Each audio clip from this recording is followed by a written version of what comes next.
friends. Yesterday, we read Violet the Pilot, and it was such a good book. I loved learning about Violet's different flying machines that she made, but it also made me really curious.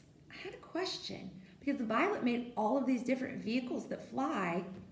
How do vehicles fly? So, to find an answer to my question, I found this book. This book is called National Geographic Kids, Little Kids' First Big Book of Things That Go. And it is written by Karen DeSeve. And so this book, you can see on the cover, there are pictures of different vehicles because that's what it's about, different types of vehicles or transportation. This is a non-fiction book.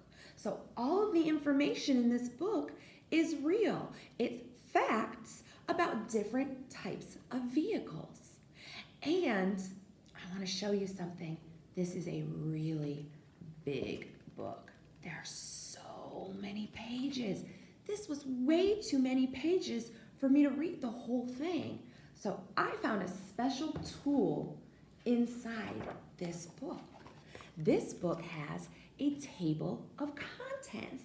And this table of contents tells us exactly what's in this book, and it tells us what page all of the information is on. So I can find what I need to know, and I can flip to the right page. I don't have to read every page in this book.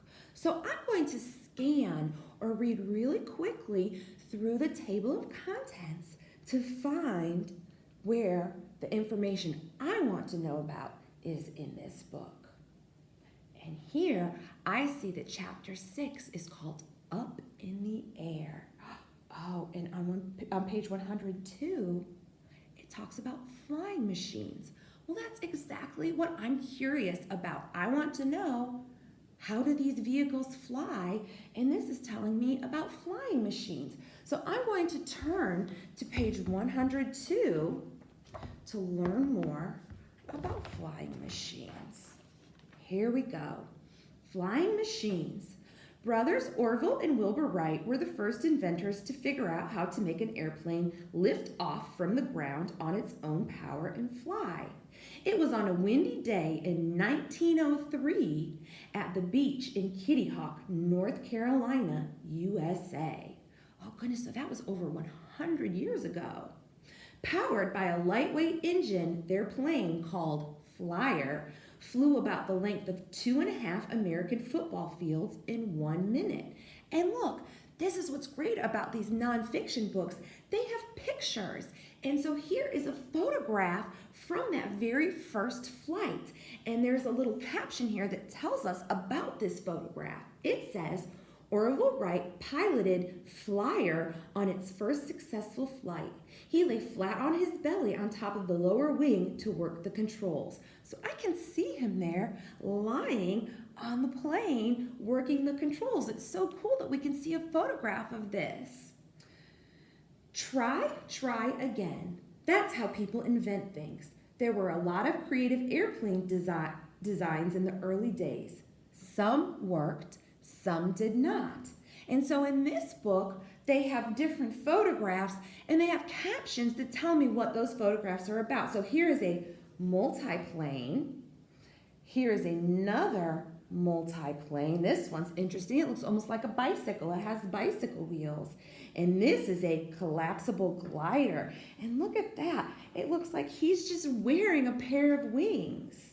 So this is really interesting. This reminds me of Violet the Pilot. All these different engineers are trying to find different types of flying machines to see what would work best. So just like Violet, they're kind of experimenting. They're designing and engineering these different types of planes to see what works best. And I'm thinking that the Wright brothers ended up making the best design because they had the first successful flight. So let's turn the page and see what else this book has to say about different types of planes. This one says propeller power. It only takes one set of wings to get off the ground, but some planes have more. There are many different kinds of airplanes flying around today. Here are just a few that use propellers for power. So this And this is so nice. They have a caption here, and then they even have an arrow that shows us exactly where the propeller is.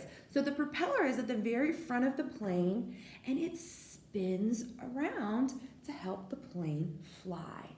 This says, loop-de-loop. Stunt planes do spins and fly loops in the sky.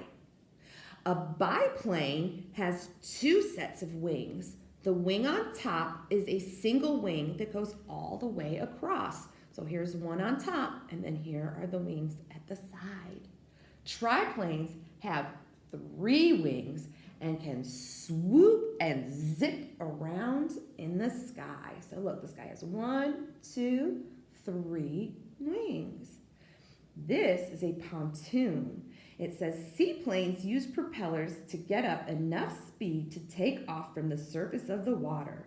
Instead of wheels, they have pontoons for takeoff and landing. So this airplane, I can see these propellers spinning here, and it also has this pontoon on the bottom that helps it to land in the water. So this is really interesting. I see that the planes on this page use propellers to help them fly. And I also learned that airplanes can have 1 wing, 2, or even 3 sets of wings. So after we read these pages, you remember I told you at the beginning, I was so curious. I was wondering, how do vehicles fly? So we looked at a couple of pages in this book. We saw different types of flying machines, and we also learned about propellers and about how planes can have different numbers of wings. So I'm wondering, boys and girls, what did we learn? How do vehicles fly?